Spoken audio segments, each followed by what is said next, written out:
OOCS Into a Wider Galaxy, Part 231, The Pirates.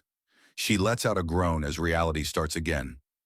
Then her eyes snap open as everything comes back. Her crew had turned on her, going pirate to, she's in a bed. "I know you're awake," a man says, and she looks to the side and there's a Tret man reclining in midair as he reads a book. So, she asks. "From what the stasis pod was saying, you were in stasis the longest by large factor, by 3 years no less," the man says as he stashes his reading material in a pocket of the bright red coat that clashes badly with his hair. The coat is also a strange combination of high-quality material and amateurish stitching. "What happened? Where am I?" "Vusa 5, Frontier World. Former pirate world, now a stronghold. We would have woken you up a couple days ago, but we had a slaughter swarm infestation." "Oh. Incidentally, the primal of love is on planet. So if you want some charity, then he's got you covered. But I'd like answers first." "You're interrogating me? Well, you haven't really woken up yet, and you won't until I get the answers I want." "What? You're in a dream state just shy of awakening. You won't actually wake up until you tell me why your pod was the oldest." "Something is up," the man says, and she stares at him. Then she feels reality start to distort. She says nothing as her eyes widen. Then the door opens, and a pair of furless rabbis with jet black hair walk in, pluck him out of the air to put him on a chair, and quickly natter something at him in a language she does not recognize. And he huffs in annoyance. "Sorry about this. Our husband is in a mood and decided taking it out on you in a mind game is appropriate," one of the rabbis says. "People do this shit all the time. Why is it only wrong when I do it?" the man asks. "Just stop. This is one of those things you're not getting," the other rabbis tells him, "which is why I'm asking why this kind of interrogation, here and now, of a highly suspicious person found in the company of dangerous murderers is wrong. I wasn't hurting her. I was barely even scaring her. It's not the time. Just go. We'll deal with this." No? I'm not going to. Hey, come on. At least explain why this situation is wrong when it's not in 1,000 others that look identical," he protests as something invisible grabs him and pulls him out of the room, leaving her with only the two rabbis' women. "Sorry about that. I'm Ichi. This is my twin Nietzsche. The half-crazed adept is our husband, Baron Franklin Smith."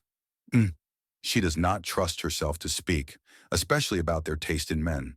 Now, the way he was doing it was out of line. But he did have a good question. "Why was your pod, the oldest one, recovered from the slavers?" "Before I answer, what happened to the ship and crew?" "Nearly all of them were killed when they were fought off by the unexpected help their latest would-be victim received. The ships were in such a bad state that none of them are intact, and most of their metal has been incorporated into the ship they'd been carving chunks out of." "I see. I suppose that's about as positive an outcome as this madness can have." I was Captain Quincy. Zana Quincy. I owned a small mercenary fleet. But after a really bad contract where our employer not only stiffed us on the payment, but blamed us for her own incompetence and used our pay to put a bounty on our heads well, the crew blamed me despite none of the logs being secret. So now here I am, some years later, and with news that my little fleet is recycled into another ship now. Great. Mercenary, eh? Well, the news is good then. You see, this world is allied to a new military organization, and they have a heavy demand for ships and for captains. No doubt that if you, Nietzsche starts to say, and Zana holds up a hand for silence. "Before you do any sales pitches, I think I'd like some time to myself after having years of it stolen." "Do I have a time limit?" "The primal of love leaves in a couple of days, and shortly after that, I suspect the main ride out will leave as well." "Right. I have no money, gear, and I'm surprised I even have clothes." "Great. Is there something like a fight pit or a gambling hall?" "I need to make some quick cash," Zana asks, at which point Franklin is suddenly in the room with them, tosses her a small pouch, and vanishes in another teleport. "Is he actively fucking with me?" "He's trying to get you off balance and keep you off balance in case you're lying. That way you'll make mistakes is the logic. Fat lot of good that does against the bitter truth." Zana says as she opens the pouch and finds a mass-produced communicator in a plastic shell on top of a small pile of coins of numerous metals. Uh, what are the chances this thing is bugged? Pretty much guaranteed. What kind of adept acts like this? One that's very frustrated and has for some reason refused to go to sleep last night. Ichi answers with a twitch of one of her ears. There are still islands that need my magic touch. Let the damn primal do it. I need the practice to surpass him. A tread is trying to be better at axiom use than a primal. Yes, he's definitely a crazed adept, Zana notes. Seeing as how you're both still calm despite the crazed adept, I'm going to assume he has limits even in a manic state. Yes, he does. Now don't get us wrong. He's a good husband and better father. But if you don't get him focusing on you, he does things. Things? He considers it relaxing to puzzle out the language of a pre-sapient species that's evolving on this world. Oh, how does he do that? By riding them and reading their emotions as they sing. Are they some kind of giant bird? Whales, actually, Ichi says. Anyways, what were the names of the ships before they were taken by the mutineers? The Blade, all three of them. Blade 1, Blade 2, and Blade 3, Zana says, and the twins look to each other and nod. And that's a confirmation she's telling the truth, the Adept says, leaning in. Sorry about messing around. Wait, you planned this? Ichi demands. I have planned all things, Franklin declares as his eyes glow, and he vanishes in a puff of smoke and echoing laughter. Go to bed already. There's work to do, islands that need a deburning. You're not even using proper words anymore. Phrasing fails before me. Ha ha ha. Bed now or I'll keep the buns away from you for a week, Nietzsche shouts at him. You wouldn't. I'll help, Ichi promises. Fine. What did you just threaten him with? Keeping the daughters he's had with us away from him for a week. You trust that lunatic? He's mentally impaired right now. Normally he's just awkward and a little oblivious. It's actually cute. He misses a sign, you tell him he missed it, and he goes and does everything he can to make it up to you. Not seeing it, he seems dangerous. He's an annihilation adept trying to keep pace with a primal and sheer power. Of course he's dangerous. He can not only rip things apart at the base level, but repurpose all its energy into whatever he wants and teleport with a 2 light-hour range. Not to mention he keeps inventing tools to give other people a fighting chance in adept combat. His rings are as basic as they come, but they make conjuring hard light constructs almost trivial, Nietzsche says as she holds up her lower left hand and projecting a concave shield that then unfolds into a spear. To say nothing of his temporal reversion technique, time travel isn't supposed to be possible at all. He what? Zana demands. He can fix things, reverse things that happen to them. It's supposedly not time travel, but it looks like he's just plucking something out of the past.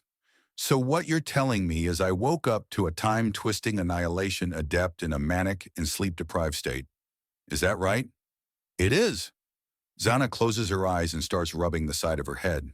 And the odds I'm going to wake up and all this is a dream due to drinking some overly potent drink? Oh, that reminds me. Franklin's not a Tret. He's what's called a human, a newly emerged species. They're really toxin immune, so they consider most hardcore poisons to be flavors. And you need to get absolutely insane if you want to poison them traditionally. Of course. When did this new race show up? Little over a year ago? They initially come from cruel space. I'm sure they did. Now I need to see if my going to sleep will cause me to wake up in reality and not this la-la land where crazy adepts that eat poison bounce around, Zana says, flopping back down onto the bed and bundling her sleff up in the blankets. You didn't even tell her the really juicy bit, Ichi says to Nietzsche. We were working our way up to it. Good night, you two. Take the advice you gave your husband and allow people to sleep.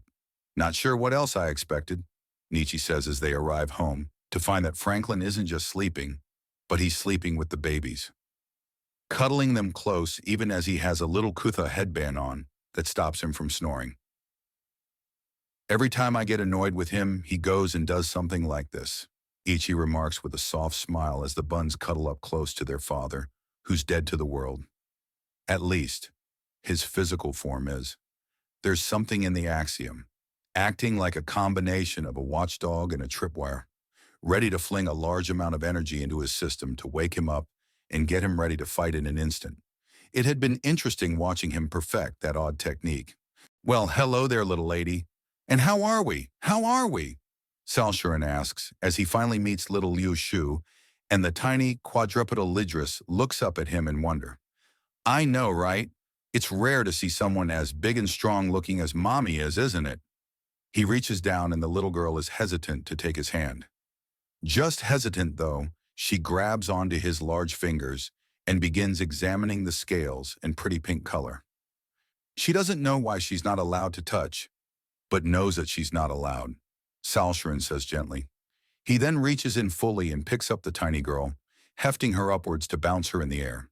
The toxic Lidris giggles in response, and he starts tickling her around where the little girl bodies meet the frog monster body. She squirms and small amounts of poison go flying.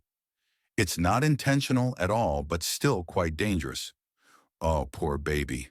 Still a few years of growing, some of these well-made axiom trinkets, and we have a fully realized young lady. Won't we, little lady? So she's got your approval? Oh, just knowing that she'd been adopted was pretty much all I needed to hear. This is more to let you know that it's fine in no uncertain terms. I understand I can be a little scary with how I cast judgment on people like this at times. You have destroyed more than a few different perfect soldiers. Yes, because they were perfectly sociopathic and could only emulate compassion and care. When words such as love or mercy are used solely to make someone drop their guard, then I think we can agree there is a problem. Kindness, care, or hope should not be vocabulary words. Salshurin says before giving Liu Shu a kiss on the top of one head.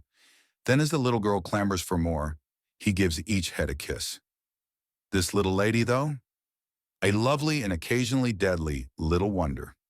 Your daughter is beautiful, and the only recommendation I have is for you to find yourself a family. There's plenty of room in both her and your heart for others. Oh, and does the big primal of love have a recommendation? I do, the maker of these wonderful amulets. He's kind of one of your saviors, a compassionate and unorthodox man, strangely thin on the ground for wives, Salshurin says with a smile. Is part of the reason you're here matchmaking? Always, a trip isn't successful until there's more happy cuddles and larger families left behind. I always make sure to have a positive impact on the local population, in as many definitions as there can be. Moira wants to say a lot of things to that. None of them can be said in front of Liu Shu. Salshurin gives her a grin. He knows, and that makes her huff in annoyance. Are you always like this? Sometimes I'm even worse, Salshurin says in a deeply amused tone. But really, I think it would be adorable.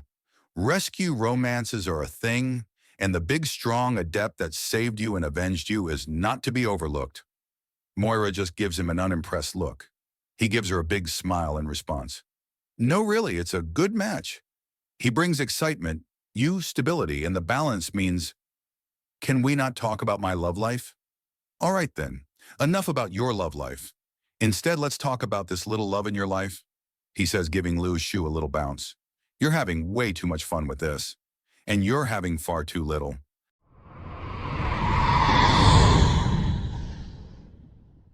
OOCS Into a Wider Galaxy, Part 232, The Pirates.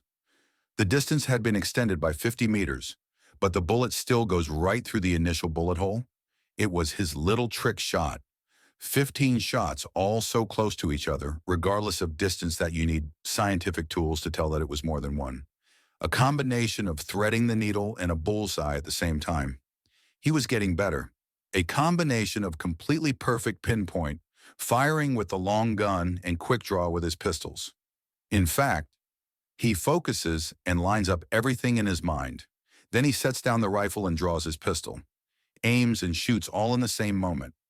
The smaller bullet isn't moving as fast, so he had to adjust his aim ever so slightly. Different barrel length, different ammunition, target even further out, and the bullet is precisely on target, but the computer is registering the bullet hole as a millimeter wider. Good, but can be better. As if that shot wasn't inhumanly good, Observer Wu says. He had come in to speak and had contented himself with watching Miles practice with his rifle. I'm not skilled enough in Axiom use to tell if you used any in all that nonsense display, but I can tell you that you would likely be the greatest marksman alive if you were to return to Earth. Oh geez, what a great opportunity. Go through months and months of mind-shredding boredom and years of debriefing and persecution, only to grow old and die with an empty title away from everything I built. How can I possibly refuse? Miles asks in a sarcastic tone. Is that what you were thinking about when you more or less started the Earth Foreign Legion? Observer Wu asks, and Miles snorts. My contribution to that is massively overstated. I pointed out that a group of pirates who were desperate for men might be easy to control and turn into an asset. Then I put my money where my mouth is, and here we are, Miles says before looking back again. Do you shoot much? Some. Pistols mostly.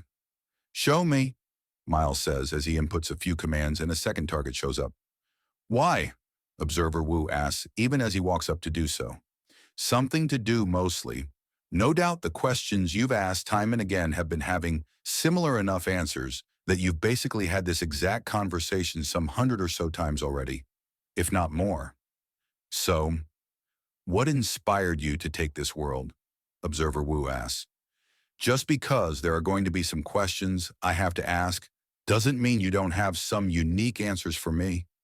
You're more or less the man in charge of the men in this little branch of the Undaunted, and you took an entire planet.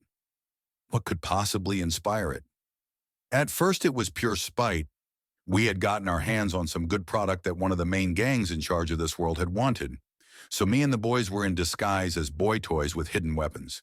They tried a double dealing, tried to kill the girls and grab us as product. We turned it back on them and took everything they had, including their lives. You left none alive?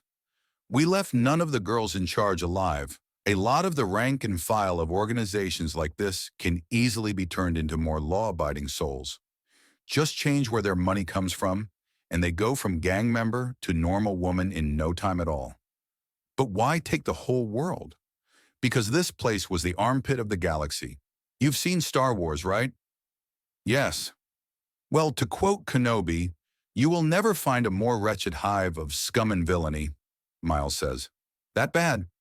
There were many criminal gangs, slave mines, serial killers, and far more. A good chunk of the red flight of our defense fleet are former prostitutes that were living in a drugged-up state by their kidnapper. Even simple things like the boats of a fishing village were being stolen, because the whole place was being run so badly by the greedy and stupid that setting the entire world on fire wouldn't make it much worse. It seems to be somewhat literal that. Somewhat. The fact of the matter is that VUCSA 5 was considered to be a great stop for slaver ships. They could sell all sorts of product and also pick up more product from the vulnerable communities. And if that isn't a statement that things have gone seriously wrong, then I don't know what is, Miles says. We've declared ourselves nobility in a blatant ripoff of Dune, and we're still an improvement. I mean, fucking hell, Baron Harkonnen would have been an upgrade. He'd at least would have made sure the pain and suffering would have been profitable. I see. I'm not sure you do. You need to look up Yvette Carbon and Jem Finnell. They were serial killers and bloggers that broadcasted their hideous crimes. Live snuff and torture films on the regular were a thing on this world. We may have taken this world, but it was as much a rescue operation as a conquest. And what did you do to these blatant serial killers? Franklin, he took deep and personal offense at the thought of either of them. They were adepts, you see, using Axiom to torture other people into pieces. Yvette would flay people alive with blades of energy, and Jem would use electricity to cook and torture people from the inside out. Franklin took it as deeply offensive that something he thought so highly of was being used in such a disgusting way. So he lured them out with himself as the bait and beat them both at their own game, using their own broadcast to show the world their execution. He ripped all the Axiom out of Yvette, and when she begged to be allowed Axiom again, he agitated it to cook her from the inside out and forced it back in. He cooked a woman alive on a public broadcast. He killed the main perpetrator of a snuff film in the middle of her shoot. Yes. Then he did it again with a second one, but he called in some help for that one. For all that Finnell was disgustingly evil, she wasn't stupid. She used his own trick against him to strip him of Axiom. Then he showed off just how tricky he was by creating more and more through annihilation until she had too much, and it collapsed into null, taking away her ability to move. Then he called in sniper fire, and the shot he got to assist him was a bullet so big that it pulped half the woman's body. And let me guess, Carbon and Fennel were so widely hated and feared that their executions are still being celebrated. The broadcast of them both being killed became a collector's item. Most women have a copy of the event, although everyone pretty much agrees that Franklin does not know what colors to wear. His favorite coat clashes horribly with his hair. It's the only thing anyone can complain about. That is such a strange thing to focus on. It's a funny quirk of things. Franklin's favorite coat looks almost as bad on him as he likes to wear it. He's aware of it, but he loves the damn thing. So was it truly that bad? I can dig up some old pictures. But the short of it is yes, the whole planet was like a third world country, was caught in the middle of a perpetual cartel war. And that was in the good parts of it, Miles says before looking away. You know it's funny. I didn't voice it at the time, but it really had shaken my faith a bit to see that. How so? I thought that having miracle technologies and literal space magic would mean that people were past that kind of stupidity and greed. But no, it was the same here. You'd think people that can live for centuries casually, have long solved the questions of labor, food and shelter, would have enough for everyone. But no, apparently not. So you're claiming that this conquest of an entire planet was less a power grab and more a rescue operation? The society had been not only failed, but outright murdered here. Even in urban areas, it could be argued that running into the wilderness to be some kind of tribal savage would be an improvement. Miles says, Now the men and women of this world hold their heads high.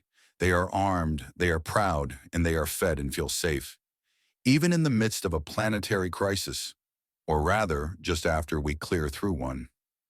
I thought you were only partway through your secondary scan. I'm an optimist. I fully expect the second scan to come up clean and the third to do the same, Miles says. And yet you've been working on your aim? Hope for the best, plan for the worst, and if I have to, I'll deal with it one bullet at a time, regardless of the problem. I apologize, but I'm struggling to get past the logic of conquering a world to save it. The only thing the gangs weren't doing to the people was eating them, and there were still rumors to that effect. What I did was perfectly justified. But where did the idea itself come from? Things like world conquest was far from your psychological profile back on Earth, and you weren't out of Earth for very long by the time you did so. The time gap of 6 months from your last assessment and you taking this world isn't very long. What changed? 4 months to stew on the idea that I was a criminal no matter what.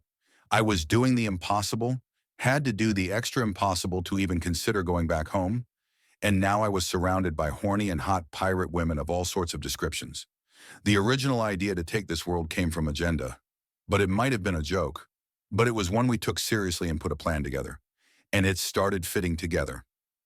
We had a simple plan. Everyone looked for 2 targets, and if there was double or triple up, we'd hit those ones first. We found a lot of things that needed sorting, and a little bit of violence could solve it. And it worked. We hit the gang so hard they couldn't recover and took their supplies. Taught the people they once abused to stand up for themselves. Somewhere along the way, we started referring to ourselves as nobility, mostly because the girls wanted to be nobility, and then the system somehow worked out to the men being the ones the titles were around. I'm still not totally sure why it was decided like that, but it happened and it worked. And as the Duke of Vuxa, what are your plans for it? It's literally my job to make sure this world prospers. And considering that I can expect to see 1,000 years, it means that I'm going to be here for the fallout of any bad decision I make. So it falls to me to make the best decisions possible. My main concern has been defense, and it's shortly followed by infrastructure, but each of my barons concentrates on something else. Jake is all about urban renewal. Victor wants there to be medicine ready for anything that might afflict our people. Marcus is making sure our standing army is well-trained and ready. Franklin is turning the islands he controls into a breadbasket. Sai is focusing on education with Beck on infrastructure. Lou is looking into the trade routes and interplanet transportation with Ryu working to make sure our communication technology is up to snuff. Between all of us, we have most things figured out. And they all agree with me. It's their literal jobs to make sure their personal domains not only thrive, but thrive in unique ways to stand out. And this works? It's worked by putting the people in charge into a state where their goal isn't personal power or some kind of agenda. It's about the enrichment and betterment of their constituents. It's going to be very interesting to bring this back to Earth. Before we start going into deeper questions and the like, is there anything in particular you'd like to send back in an official context? Official as in this is going to be read out to the United Nations and broadcasted to the entire world? Yes. All right, I do have something to say. Get on my level. I've dragged this planet out of despair and a complete economic tailspin while defending it from multiple planetary level threats. This is me as a beginner statesman. What's your excuse? I'm not sure throwing down the gauntlet in the field of statescraft is the way to send a positive message back to Earth. I have no intention of going back, but if seeing some ground pounder soldier can inspire leaders to actually do their jobs and not just follow the sound of any random coins rattling, then maybe things on Earth will improve.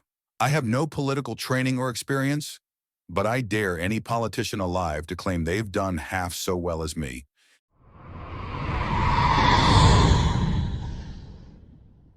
OOCS, Into a Wider Galaxy, Part 233. The Pirates. The coordinates are correct, but they lead into the middle of the ocean. Far below, something enormous shifts, and there is an echoing song. Then there is a sudden presence, and Franklin is on the flying platform with him, staggering. Oh, pressure differences, forgot.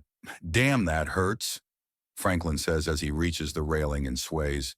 Then he spits up a gob of phlegm and watches it descend to the ocean. Sorry about that. Why do you want us to conduct our interview here? Well, here and at my barony, but it's best if we start here, Franklin says as he walks around a bit and then points out to a dark shape in the water. Over there, that is a mirage whale. Pilot, take us there, please, Observer Wu says, and the man on the controls nods and they start moving. What's so interesting about these whales? They're soon to evolve. They are just a few generations away from being people. Are you sure of this? Their whale song is complicated and consistent enough to be deciphered, and I've helped identify no less than 4 major language groups in it. Groups that actually have some bleed over in some words but not others, and different words from different groups bleed over. While very interesting, what does this has to do about anything? Evolution, Observer Wu. It happens so fast out here. The mirage whales have only existed in their current form for 500 years. At least that's the oldest fossil of the creatures we've found. This is entirely in keeping with galactic norms. Rapid, nearly flash evolution over a few short generations to completely remake a species. But not on Earth. No, not on Earth. In your lifetime, that animal down there might have its grandchildren be people instead of animals.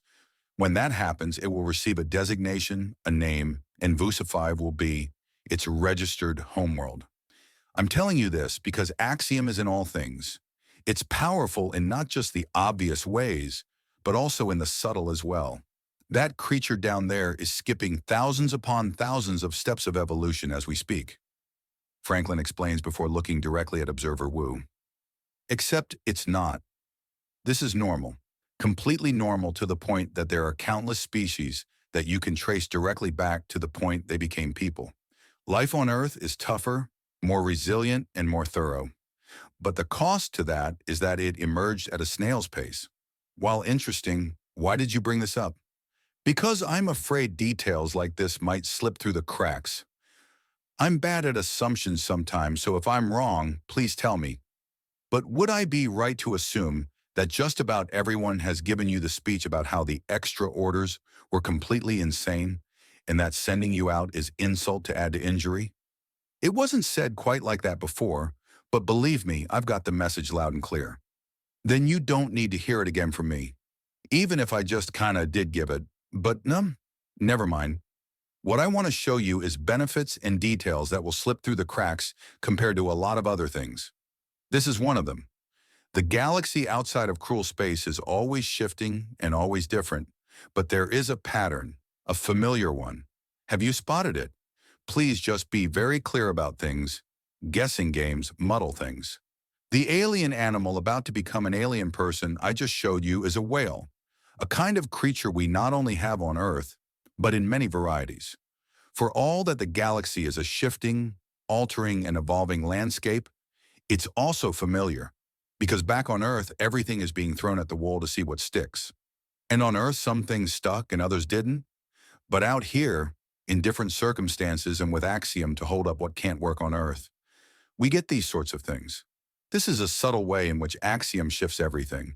It's why on worlds with breathable oxygen concentrations fit for human life, we can get insects the size of a man without them suffocating. It's how the mirage whales can survive on what would be a starvation diet to the whales of Earth. They eat primarily shellfish, but nowhere near enough to sustain their mass. But they don't need that much because they have Axiom making up the difference. I think I understand. Well, here's some more to consider. Did you know that the Axiom will kill someone that eats human foods before the spices can properly poison them? How? Their body temperature is Axiom relegated, so if they suddenly feel like they're burning, the Axiom cools them to try and keep them alive, and since it's a chemical issue and not a thermal one, they freeze to death. And with mint, they burn, Franklin explains before pausing. Can burn. It's not a guaranteed death, and if they know it's happening, they can slow it long enough to get to a hospital or stop it outright if they have a very strong will. But Axiom is involved in everything in all sorts of ways. He then pulls out a sky blue coin and flicks it into the air before catching it. This is tritite. Chemically, it's iron. Structurally, it's iron. And this is more valuable than and more useful than iron because it can not only do everything iron does, but it also acts as a near-total Axiom resistor. How does that work? Hang on a moment. I read about this not long ago. Right, the way it works, what makes it different, is that for some reason, the pattern of iron on the atomic scale can vibrate in just such a way to trap Axiom inside itself, and more or less cause a chain reaction where it appears in both the Axiom frequencies and the frequencies of physical matter. It effectively exists twice, and because of this is a nearly perfect barrier to Axiom, capable of near flawlessly resisting it and also containing it, or isolating something from it. Either or. Is that how it works? That's right, it's also the wonder metal taught we can alloy with other metals to create other metamaterials to influence the Axiom. So care to guess why this wonder metal, capable of creating weapons that can stop adepts like myself? Take a guess at why one of the few things I can't create or erase from existence is considered borderline worthless monetary-wise. Abundance. Tritite is so common that despite its high value, it's nearly worthless. That's right. Putting a big price on tritite is like putting a big price on oxygen. You can. It's that useful, but it feels worthless until you desperately need it. Again, interesting, but why have you brought this up? Simple. It's to let you know that even the base elements can and are imbued with Axiom. It's in the air, the water, and in the metal lifting us upwards. It affects everything. Everything but Earth, for the most part. Now let me ask you something, Observer Wu. If you create something and then try to create it again with entirely different materials, do you get the same thing twice? I'm not sure that one can say that Axiom-imbued things are completely different. Yes or no? No, you do not get the same thing twice. But in case you've forgotten, you haven't suddenly become a new person. It takes literal years for a person to replace their body ship of Theseus style. And yet even that is accelerated with the loss of telomeres reversed without becoming cancerous. Everyone has done it. So everyone used a strange technique to become younger? Part and parcel with accelerated healing, which is so ubiquitous the galaxy over that everyone can be reasonably expected to use it. Even civilians, which of course has massive knock-on effects. It all leads back to Axiom, and in every way imaginable, it's influenced life. It's the unending X factor that changes the entire equation. It needs to be accounted for, and if you fail to do so, you will fail to understand. Do you understand? I do, and thank you for explaining it so clearly. Good, now I'm going to show you something big. So please call your ship and tell them that your coordinates are going to get a bit wacky. What are you doing? I'm going to show you an upward level of axiom power, something very, very hard to do. Franklin says, rolling his neck and then taking a deep breath with eyes closed before opening them again with a look of extreme concentration. Send the message. We're going to be off-world in 15 seconds. All of us, the pilot asks, be not afraid, Franklin says as an invisible wind starts whipping at his clothing and his eyes start to glow brighter and brighter. Message sent. So what do you exactly plan on doing? To show you what only a handful of humans have ever seen with their own eyes, Franklin says. And then just after Observer Wu sends the warning, he makes a motion and reality around them shifts. They're now floating among massive pillars of ice and stone, drifting around an orange and brown world of swirling patterns. Are we in orbit of a gas giant? We are. I've just teleported us 1.5 light hours distance. If you'll look to your right, you will see a massive pillar of granite and ice. Inside it is a defensive satellite waiting to be unleashed and bombard anyone that threatens this system with a powerful laser. Now let's go in. In! In where? Observer Wu asks, and Franklin makes a pulling gesture, and the gas giant expands as the icy ring races away, and they're suddenly in a storm. How are you doing this? About 1,000 calculations per heartbeat, numerous cheats and sheer raving audacity, Franklin replies as they rush through the perpetual storm of the world. Massive chunks of stone slamming into an invisible shield surrounding the flying platform and keeping them all safe as they rush inwards and inwards until something utterly gigantic begins emerging from the brown and orange mists. They slow their insane approach and then come to a stop as Franklin holds out his hand and it fits flawlessly into an impression. Welcome to the heart of the world. You may place your hand upon it as I have. It will bring the totality of people who have touched it to 3. This is insane, Observer Wu says in an awestruck tone as he reaches out in spite of himself and touches the frozen core of the world with his fingertips. This is one of the biggest things about Axiom, the most magnificent wonder and greatest danger, Franklin says, pulling his hand out of the print he made on the planet. The pilot of the flying platform has stepped away from his controls to touch it himself. I have only a year's training at most, and I can do this. Franklin then makes a gesture, and reality around them shifts, and they're back on Vusa, now floating next to a large manor. At his gesture, the unpiloted vehicle is gently lowered, and by the time the pilot is back at the controls, they're already landed safely and softly. Most impressive, and I'm quite thankful I've been recording this entire time, Observer Wu says. But was there a point to that? Carrot. That was pure carrot. If someone like me can do this in just a year of training, then imagine the sorts of miracles that will be part of everyday life in 5 or 6 years. Equally, imagine if you decided that you wanted to be in charge and wouldn't take no for an answer. The pilot states in an annoyed tone as he goes through a systems check in order to make sure Franklin didn't break anything. Then I can expect Tri-Tite to hit me in the head somewhere around Mach 2 or 3. Still a terrifying prospect. How's this for a scarier one then? They know how to get things to Earth. It's expensive, but not impossible. It's been done twice. 4 times if you count the ship sent by the Dauntless. What are you getting at? Even if the people of Earth decide to just ignore the outer galaxy, unlikely but possible, it doesn't mean that the galaxy is going to leave them alone. I've personally figured out about 5 ways to get a massive ship with full weapon load out into the orbit of Earth. It would take about 2 billion credits and a genocidal grudge to scour Earth clean of all life beyond the microbial state, or possibly deep ocean. But even then, we're vulnerable. Yes, planet crackers are a known technology, rare because people want to keep worlds rather than just break them into pieces. But they're possible. Just consider it. Even if Earth wants nothing to do with the rest of the galaxy, it wants something of Earth. It can't be ignored. I will bear that in mind. Good. Now, is there anything else you'd like to talk about?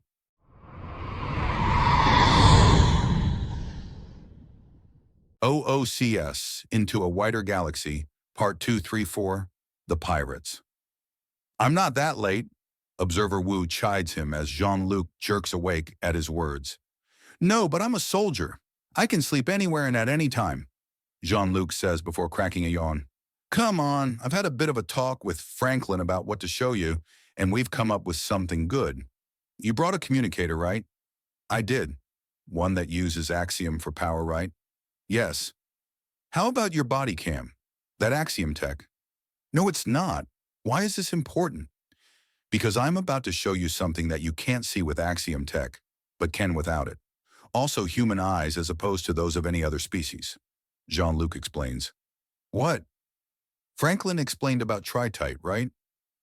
Well, I'm going to show you one of the things we're making with it, something that is exclusively of use to humans and that which comes from Earth. Jean-Luc says as he presses a button that takes a moment before part of the wall starts glowing. And this is? A portal doorway because the place we're manufacturing this stuff is secret. What we produced is a type of metal that can be spun into fabric and is unable to be perceived by anything that has an excess of axiom in its system, be it biological or technological. I see, Observer Wu says. Of course, such a thing is insanely valuable. Even if it can't be seen normally, it's basically a near-flawless invisibility suit without the standard tells of the differing types of invisibility. And that's on top of the material being also exceptional armor and immune to axiom attacks. I see, Observer Wu says as he walks into the well-lit warehouse on the other side of the portal. There are numerous plates of glossy white materials. There is a strange shimmer to it that casts it's not a color or a pattern, it's something there. What am I seeing? You're seeing the material interact with the axiom and erase itself. This material is totally invisible to its effects. Bring out your communicator and try to record it. It will show empty pallets and shelves, Jean-Luc says, slapping the material. It's as light as titanium and as hard as tungsten. It makes perfect armor and is best used by humans. Very, very interesting, Observer Wu says, taking out his communicator and while ensuring that its screen is in view of his body cam, opens the camera. It shows an empty shelf. Has this been tested? Multiple times, including against extremely powerful adepts in situations where they would be exceedingly paranoid and observant. They can't see them, not directly. And if they're smart enough to figure out they're being fooled, they still need to find a way to find them. Jean-Luc says, hopping up and sitting on a pallet that shows on the body cam, he's sitting on metal plates. But it shows on the communicator that he's sitting on thin air. And what traces do they leave behind? You still cast a shadow and you still displace matter. So a smoky or fog-filled area will show someone that you're there.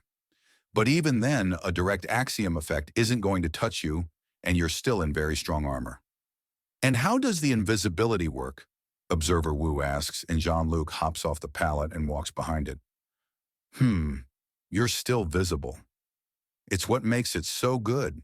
If you're sufficiently covered by it, then only the parts that aren't covered are visible. Otherwise, you're completely visible and the armor is undetectable. Jean-Luc explains, meaning it can work as low-profile armor in smaller amounts and a nearly flawless stealth armor when as a full suit. That's right. And considering that the Ghost Cloth has a higher tensile rating than Kevlar, it makes amazing low-profile armor. Does it have any weaknesses? 1. It's very conductive, so an electrical attack can and will get through it. But that's what layers and insulation are for. A material of unusual properties that's very conductive. Does this have anything to do with the primal Earthani? I was told by the development staff that they came to some of the conclusions by the observations of Earthani fur. Basically, we were working on stealth armor, and when we crossbred our studies of using tritite for it with our research into room temperature superconductors, it came out with ghost metal and ghost cloth. I see. And what was it before? A specialized metal that was being used in low-profile anti-adept armor. The difference between it and ghost metal is this strange pattern in it, the not shimmer. Is there a word for this? Observer Wu asks. Not directly. It's a non-sheen to the substance when you make it. It's not a trick of the light or something in the eye. It comes through on recordings, Jean-Luc says. Now this way, please. The ghost metals are important, but the process is very energy intensive to make them. So they're expensive. And you're showing me something else? We were starting to call it wrath armor before we figured out the ghost metal refinement method. Everyone agreed it was a little too pretentious after that. After what? This, Jean-Luc says, bringing them to where numerous white metals and cloths are waiting. It's too late to turn this into ghost metal or ghost cloth, but it doesn't have the insane conductivity. It can be observed by Axiom users and systems, but it's immensely resistant to it while being stronger and lighter than tritite. But it can't be converted into ghost metal? No, which is interesting, isn't it? Still, it's easier to make. It's basically a high-carbon tritite and aluminum alloy, with Axiom imbued into it in such a way that it gets stronger and lighter and maintains its resistance. It's not as potent as tritite, but makes much better armor and can be spun into strands that can be woven into fibers. I see. What are you planning on doing with this? Observer Wu asks. There's a lot of debate. Currently, the idea is that we find a way to spin up production on the cheap and make this stuff into the basic material for our uniforms. Imagine it, an entire army where even their casual outfits are bulletproof and more or less magic-proof.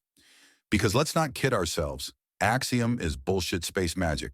Heavy on the bullshit when you have someone like Franklin around. Sounds expensive. It's a benefit to the galaxy. If you're willing to be creative and focused, you basically have unending resources in materials, energy, and time. Of course, with those big three solved, that means that good ideas and creativity become even more valuable. The only remaining scarcity. Yeah, and scarcity is the right word for it. There's a lot of stupidity in the galaxy. Why do you think that? Are you asking me if I know why there's a lot of stupid, or if I think there's a lot of stupid? They kind of blend into each other, Observer Wu notes. True. To answer them both, I've seen it. As to why it's happened, I think it's simple.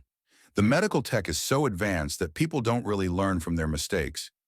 If you've heard of a road where, if you go over the speed limit, you'll crash, and you've heard of 5 people who've died by it, are you going to speed? No.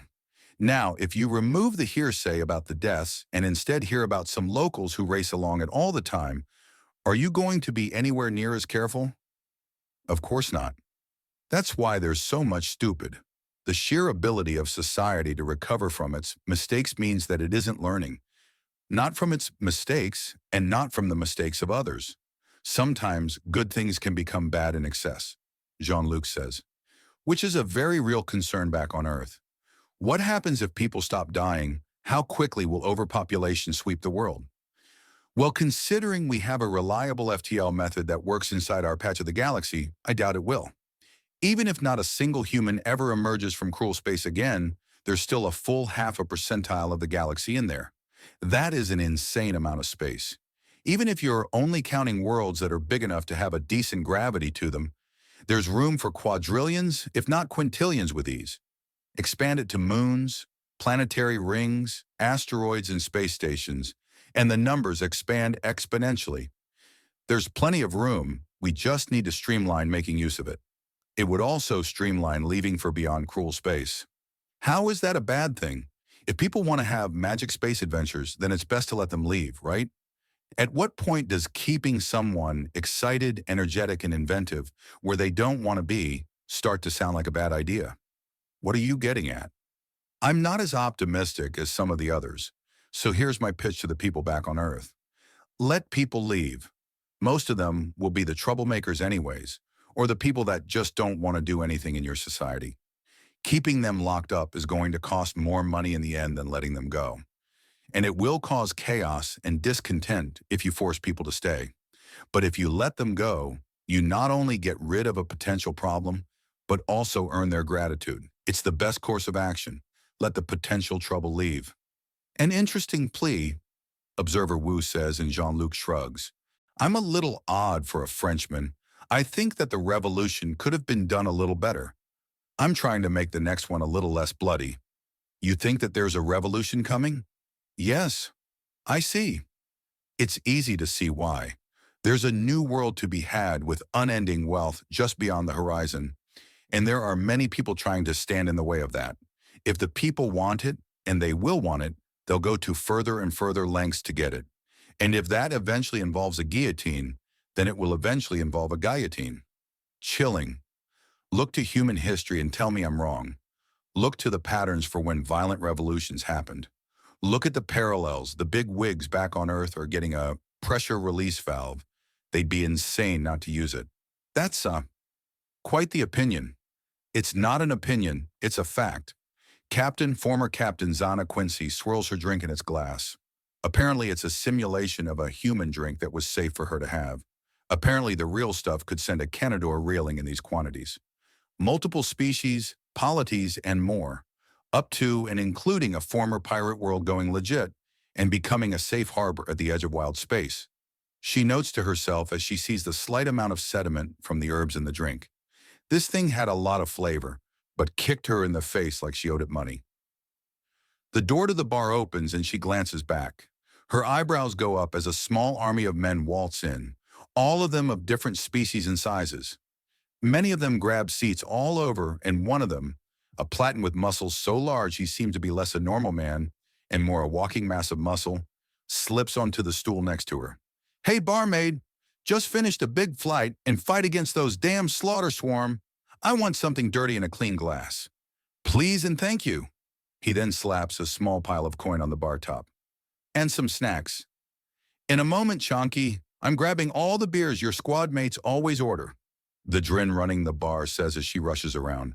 Zana is examining him and the stretchy-looking material that's all but painting onto his massive arms.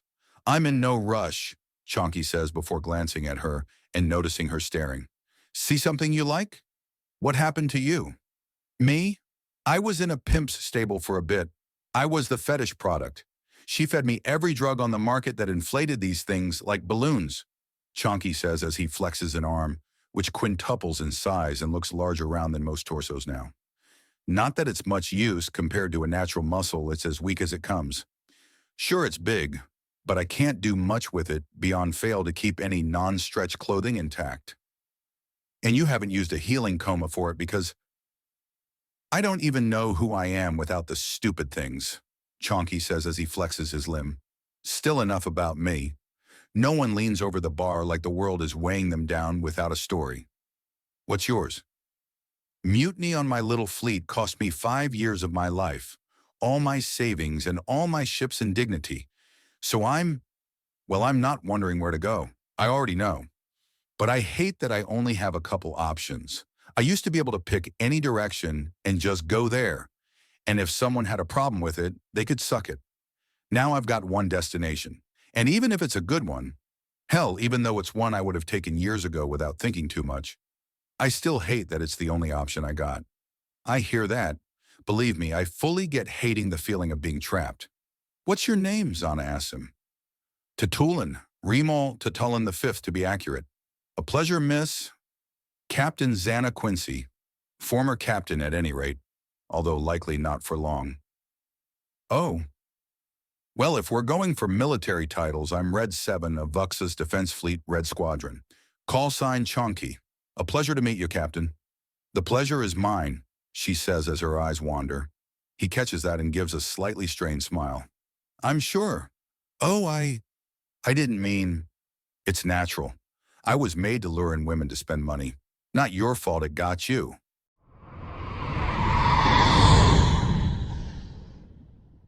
OOCS, Into a Wider Galaxy, Part 235, The Pirates. Is there something you require, Observer Wu?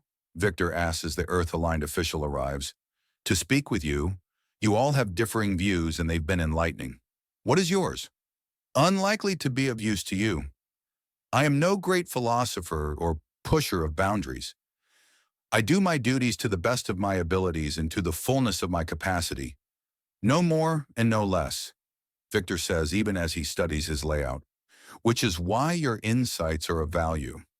Many people on the Dauntless were the dreamers, the freethinkers, and the borderline madman. What of you?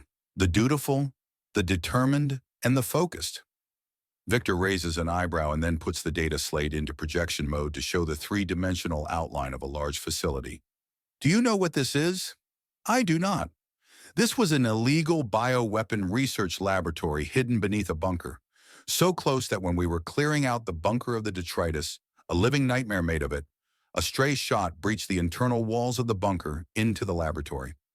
Due to the numerous samples, violations, and dangers within the facility, there are chemical concerns, and as my portion of VUXA contains the greatest concentration of skilled chemical engineers and individuals trained in biohazard containment, it has fallen to me to sort through it. However, with the ongoing reconstruction and repair work after the Mother Massacre droid destroyed so much of our infrastructure, it has been, unfortunately, on the backlogs. We are truly beginning now, several weeks after we discovered the threat, which in my opinion, beginning to sort through things such as this, a mere few hours discovering them, is too long a response time. So I am also looking into retooling the priorities of my barony's responses and increase incentives so I don't find myself short of manpower and horrifically backed up next incident. I see. Was anything recovered from the laboratory? Numerous chemical compounds, most expired, some not. A fair amount of antiquated but well-preserved equipment, numerous cadavers, some preserved, others desiccated, clones of primordial beasts that should be extinct and have been returned to such. A great deal of data in what is not only a language exclusive to the Lidris people, but also in a cipher that appears to be translating into a no longer used military code. We also rescued two individuals, Moira Octalary and Liu Shu Octalary, one of which was used as a subject with many portions of her redundant anatomy cut off her to be used to try and create a living weapon. Liu Shu is the only successful example of such as she now possesses a secondary set of legs, allowing her to jump in ways no other Lidris can, and is constantly secreting a powerful anticoagulant contact poison. She is also developmentally a small child. I see. Yes, so as you can imagine, this one incident alone is the kind of mess that takes many months to sort out. Then we got hit by Mother Massacre, and it was put on the back burner as we were required to sort out the essential infrastructure that was co-opted, corrupted, or outright destroyed by the autonomous siege weapon. Essential infrastructure?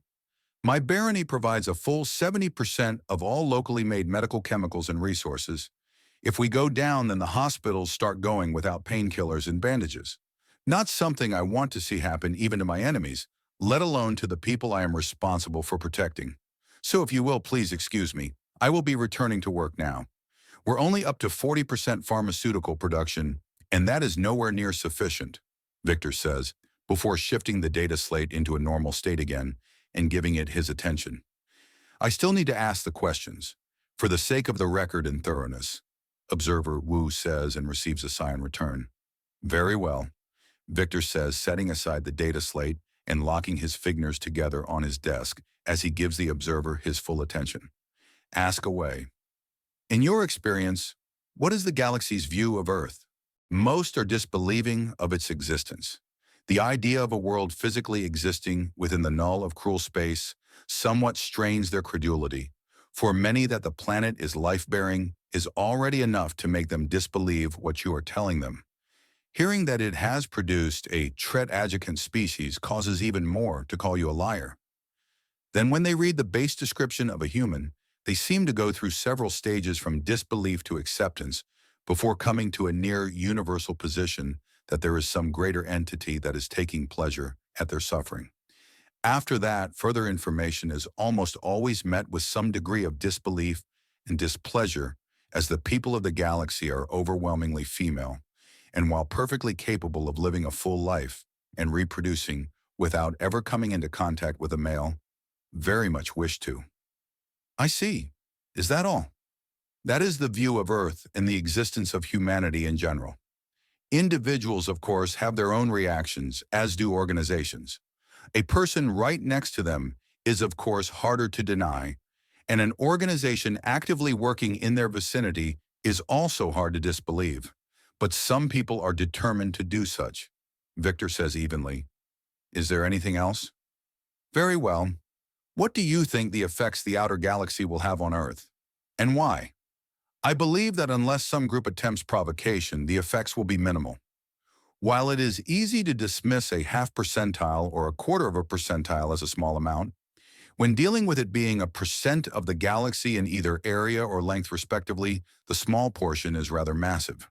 As such, while Earth is in striking distance of just about any galactic polity, There would be little gain for the enacting of an extremely unpopular act. If one of these forces was to launch munitions at FTL speeds and obliterate Earth, it would also be political suicide on a scale that is literally unprecedented. It could even be argued to be polity or even special suicide, as the concept of Earth is a very fantastical one to the wider galaxy, and hearing that some group or another destroyed it would certainly earn the enmity of just about every group, to be honest. To what extent?